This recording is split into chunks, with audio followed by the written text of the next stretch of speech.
सर्वमंगले मांगल्ये शिवे सर्वासाधके शरण्ये त्र्यंबके गौरी नारायणी नमोस्तुते। भगवान श्री कृष्ण जी युधिष्ठिर ने प्रश्न किया कि हे नंदन, हे गोविंद, अनेक कथाओं में मैंने सुनी है, अब मुझे पुत्र की दीर्घायु करने वाले व्रत को सुनाने की कृपा करें। भगवान श्री कृष्ण ने उत्तर दिया, हे शत्रुओं का नाश करने वाले युधिष्ठिर, मैं तुमसे अभेद्य कारक अर्थात स्त्रियों को सौभाग्य प्रदान करने वाले एक व्रत का वर्णन करता हूँ। इस विषय संबंधी एक प्राचीन कथा को कहूँगा, तुम सावधान होगा सुनो। एक समय की बात है, कुंडिन नामक नगर में ब्राह्मण भक्त तथा बहुधन संपन्न धर्मपाल नाम के एक सुप्रसिद्ध वैश्य निवास करते थे। पुत्रहीन होने के कारण सपत्नी वे वैश्य हृदय से व्याकुल रहते थे। उनके घर पर नित्य प्रति शरीर में भस्म लगाए, रुद्राक्ष धारण किए हुए तथा जटाओं से युक्त एक शुभ दर्शनीय भिक्षुक आया करते थे, जिन्हें भिक्षार्थ प्रदान किए हुए अन्न को अस्वीकार करते हुए देखकर एक दिन वैश्य पत्नी ने अपने पति से कहा, इस प्रकार कहा कि हे स्वामीन, इन जटाधारी भिक्षुक को हमारे घर का सर्वथा आगमन होता है, आते हैं, किंतु हमारे अन्न को स्वीकार नहीं करते हैं। इस कारण मुझे खेद है। ये सुनकर वैश्य धर्मपाल ने कहा, हे प्रिय, यदि भिक्षा मांगने के लिए यदि कभी भिक्षुक आवे तो हे निष्पापित, तुम स्वर्ण आदि से अलंकृत गुप्त रीति से दूसरे वस्त्र में अर्थात झोली में स्वर्ण प्रदान कर देना। तदंतर उस वैश्य पति ने पति के कहे अनुसार वैसा ही किया। इस पर उस जटाधारी ने साफ दिया कि तुम संतान विहीन हो जाओ। भिक्षुक के इस वाक्य को सुनकर वे स्त्री दुखित होकर बोली, हे स्वामी, आपने मुझे पापिन को साफ दिया है, शीघ्र ही मेरा उद्धार कीजिए। ऐसा कहकर दीन वचन बोलते हुए वैश्य पत्नी ने उस भिक्षुक के दोनों चरणों की वंदना की। जटाधारी भिक्षुक ने कहा कि हे पुत्री, मेरी आज्ञा अनुसार अपने पति के समीप जाकर कहना, नीले वस्त्रों को पहनकर नीले घोड़े पर सवार होकर जंगल की ओर प्रस्थान करे। जहाँ पर उनका घोड़ा रुक जाए उस भूमि को खोदने पर उन्हें पक्षियों से युक्त वृक्ष समूह से परिपूर्ण स्वर्ण से रचा हुआ माणिक इत्यादि विविध रत्नों से शोभित तरह तरह के फूलों से युक्त एक रमणीक देव मंदिर दिखाई देगा, जहाँ पर भक्त जनों पर कृपा करने वाली जगत माता भवानी विराजमान है। उन्हीं भवानी की तुम मन से विधि पूर्वक आराधना करना, वे ही तुम्हारा उद्धार करेंगे। भिक्षु के इस प्रकार आनंददायक वचन सुनकर उस वैश्य पत्नी ने बारंबार भिक्षु के चरणों में मस्तक नवाया। उसी समय वे जटाधारी भिक्षु अंतर्धीन हो गए और वे वैश्य पत्नी ने कहा, हे स्वामी, यहाँ आइए। भिक्षुक ने जो कुछ कहा है उसे आदरपूर्वक सुन लीजिए।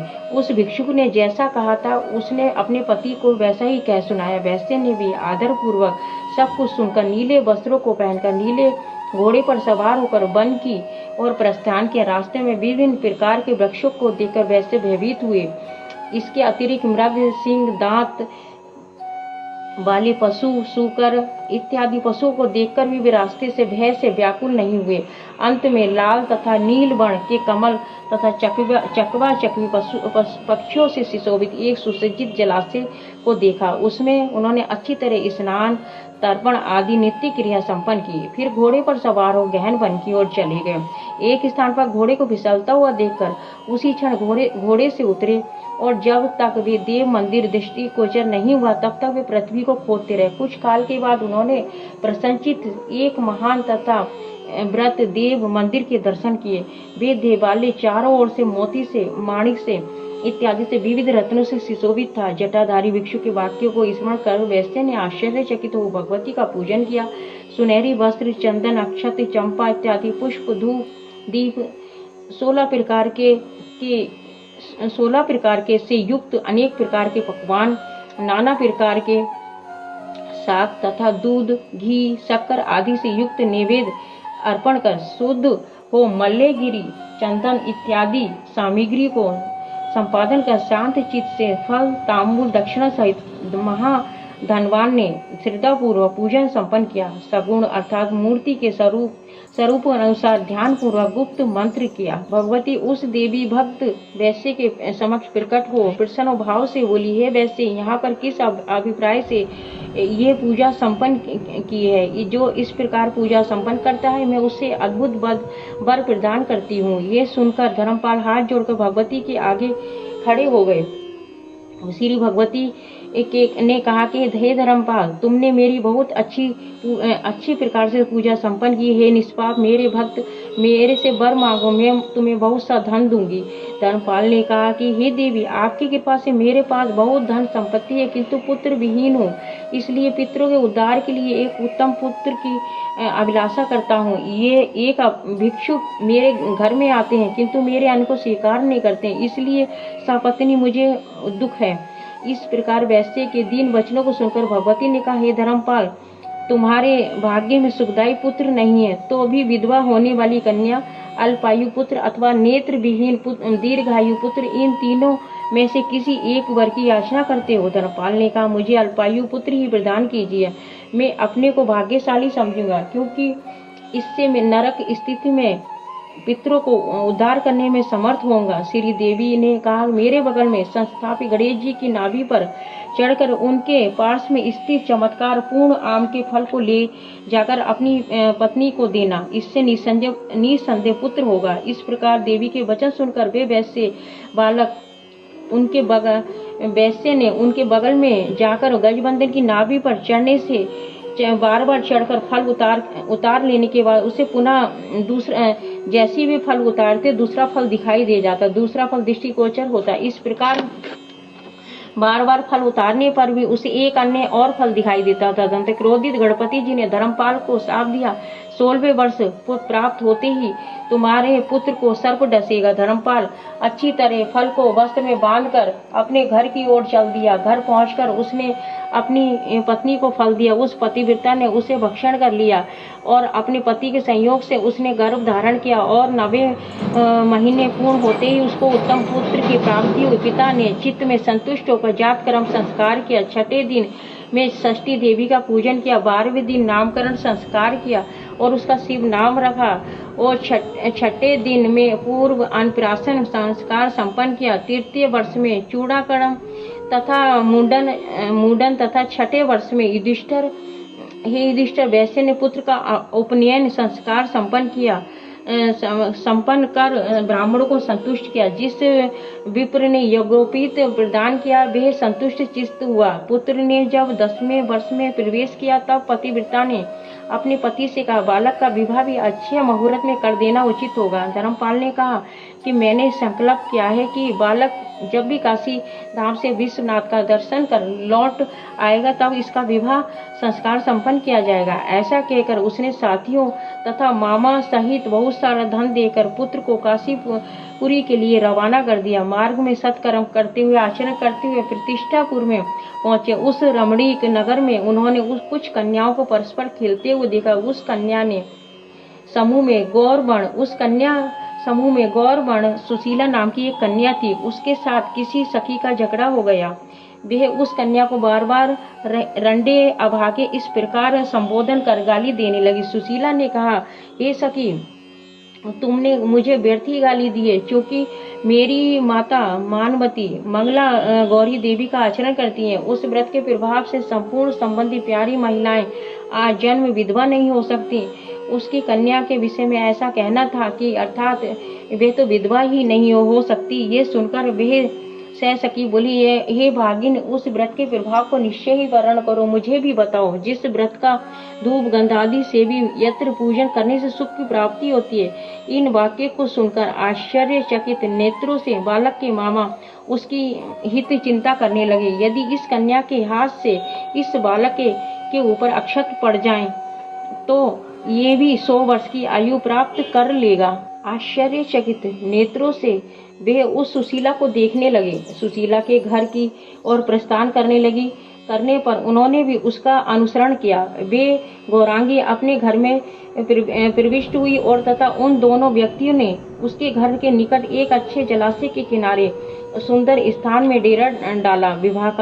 विवाह का समय प्राप्त जान सुशीला के पिता हरि ने अपनी कन्या के विवाह के लिए चेष्टा आरंभ की तथा हर नामक वर के साथ उसका संबंध करना निश्चित किया। हर के माता पिता ने अपने पुत्र को विवाह हेतु असमर्थ जान शिव के मातुल के पास पहुंचकर विनय पूर्वक शिव को मांगा। वर के माता पिता ने कहा कि हमारे हर पुत्र का विवाह हरि की शोभना कन्या सुशीला के साथ निश्चित हुआ है, किंतु सुशीला के लिए असमर्थ मालूम पड़ता है। इसलिए हे श्रीमान, लग्न काल के लिए आप कृपा करके शिव को हमें दे दें, लग्नोत्तर हम लोग पुनः शिव को लौटा देंगे। मामा ने कहा, हे प्रियवासी, शिव को आप लग्न काल में अवश्य ले लीजिएगा। तत्पश्चात मुहूर्त उपस्थित होने पर शिव का विवाह सुसंपन्न हो गया। उस रात्रि चक्र में ही सुशीला के साथ शिव ने शयन किया। उस रात मातृ रूप से मंगला गौरी स्वप्न में प्रकट होकर पतिव्रता सुशीला से कल्याण युक्त वाणी में बोली, हे गौरांगी सुशीले, तुम्हारे पति को डसने के लिए महाभयंकर सर्प उपस्थित हुआ है। उठो और उसके समक्ष दूध रखो, एक घड़े को स्थापित करो, वे उसमें प्रविष्ट हो जाएगा। तुम अपनी साड़ी के पल्ले से उसका मुंह बांध देना। प्रातःकाल उठकर वह शुभ वायना अपनी माता को दे देना। इस प्रकार मंगला गौरी के वचन सुनकर सुशीला उसी क्षण उठ बैठी और अपने आगे फुंकार करते हुए एक महाभयंकर काले सर्प को देखा। श्री गौरी के कथा अनुसार उसने सब कार्य किए और फिर निद्रा अवस्था में हो गई और तब निकट सो रहे वर ने सुशीला से कहा कि मुझे अत्यंत भूख लगी है, मुझे भोजन के लिए लड्डू इत्यादि मिष्टान शीघ्र दे दो। ऐसा सुनकर सुशीला ने एक पात्र में लड्डू इत्यादि कुछ मिष्टान लाई और शिव के भोजन कर उस पात्र में अपनी अंगूठी रख दी।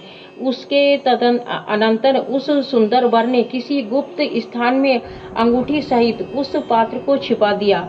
सब रहस्य जानने वाले उस शिव ने उसी कोतागार में सुखपूर्वक शयन किया। प्रातःकाल होते ही शिव अपने निवास स्थान पर आ गया और सुशीला ने स्नान आदि कर शुद्ध हो वे वायना अपनी माता को समर्पण कर दिया। माता ने उसके भीतर एक उत्तम मोतियों का हार देखा। अत्यंत प्रसन्न चित्त हो उसने वे हार अपनी प्रिय कन्या को प्रदान कर दिया। उसके बाद कन्या सुशीला के चरणों को धोते हुए माता से कहा कि हे जननी, शिव ही मेरे पति है। वह ये सुनकर कन्या के पिता हरि ने आश्चर्यचकित हो मंगल दर्शन शिव से पूछा कि शिव, क्या आपका कोई चिन्ह यहाँ पर है तो मुझसे कहो, दिखलाओ। हरि के वचनों को सुनकर शिव प्रसन्न चित्त उनके घर में ये कहते हुए कि मेरा यहाँ पर चिन्ह उपस्थित है, कमरे में प्रविष्ट हुआ। उस पात्र को जिसमें मिष्टान भोजन आदि किया है आदर पूर्वक शिव ने लाकर दिखला दिया। हरि ने उस पात्र को देखकर कन्या सुशीला को शिव को समर्पित कर दिया। इसके अतिरिक्त बहुत रत्न वस्त्र तथा स्वर्ण प्रदान किया। सुशीला को लेकर तथा गरीबों को धन वितरण करते हुए उन दोनों ने प्रस्थान किया। सावन का महीना होने के कारण मंगलवार के दिन सुशीला ने मंगला गौरी का व्रत रखा। 1 योजन की यात्रा करने के बाद उन लोगों ने भोजन किया। सुशीला ने कहा कि श्री गौरी का विसर्जन तथा दीपदान कर हम लोगों का माता पिता के दर्शनार्थ आदि जाना चाहिए। ऐसा कहकर जिस स्थान पर श्री गौरी का आह्वान किया था वहां सुशीला आई और सुशीला ने उस जगह एक अत्यंत स्वर्ण देवी का मंदिर देखा। सुशीला के गौरी विसर्जन तथा दीप दान आदि कार्य संपन्न कर लेने के बाद उन लोगों ने माता पिता के दर्शनों की इच्छा से प्रस्थान किया। कुंडिन नगर के निकट पहुंचने पर वहां के निवासी उन्हें देखकर विस्मित हुए, आश्चर्य करने लगे। उन लोगों ने उत्कंठित होकर धर्मपाल को जाकर कहा। नगरवासियों ने कहा, हे धर्मपाल, आपके पुत्र को पत्नी तथा साथियों सहित हम लोगों ने अभी अभी आते देखा है और वे लोग इधर आ रहे हैं। जब तक कि नागरिक ऐसा कह ही रहे तब तक कि वे भी सब घर पहुंच गए। माता पिता के प्रिय शिव ने उनके चरणों में प्रणाम किया और मामा ने अपनी बहन एवं धर्मपाल को नमस्कार किया तथा सुशीला ने भी अपने सास ससुर के चरणों में सिर नवाया।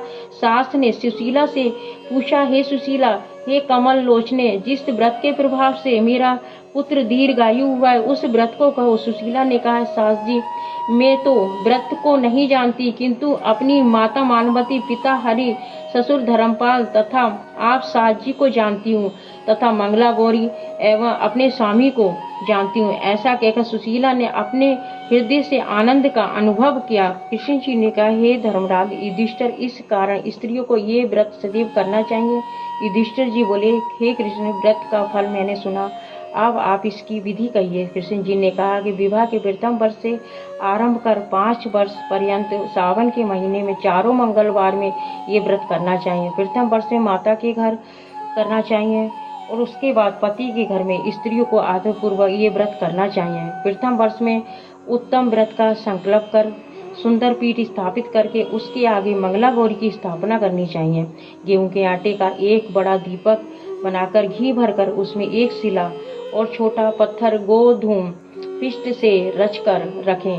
इस दीपक में 16 सूत्रों से 16 बत्तियों का निर्मित दीपक जलावें तथा गंध पुष्पादि से 16 उपचार करके मंगला गौरी का पूजन करें। 16 संख्या से तथा 5 बेल पत्रों से मंगला गौरी का पूजन कर अंग पूजन करना चाहिए। धूप दीप नैवेद्य समर्पित करके वायना संकल्प करना चाहिए। ब्राह्मण माता तथा अन्य को भी श्रद्धापूर्वक लड्डू चोली वस्त्र फल तथा दक्षिणा आदि से युक्त वायना देना चाहिए। 16 दीपकों से आरती करनी चाहिए और मीठा रहित अन्न का भोजन करना चाहिए। रात्रि में जागरण कर प्रातः काल स्नान आदि कर शांत चित्त से मंगला जी का विसर्जन करना चाहिए और दीप दान आदि करना चाहिए। पति की दीर्घायु की अभिलाषा करने वाली स्त्रियों को इस प्रकार 5 वर्षों तक इस व्रत को करना चाहिए। हर हर महादेव। जय मंगला गौरी माता की जय।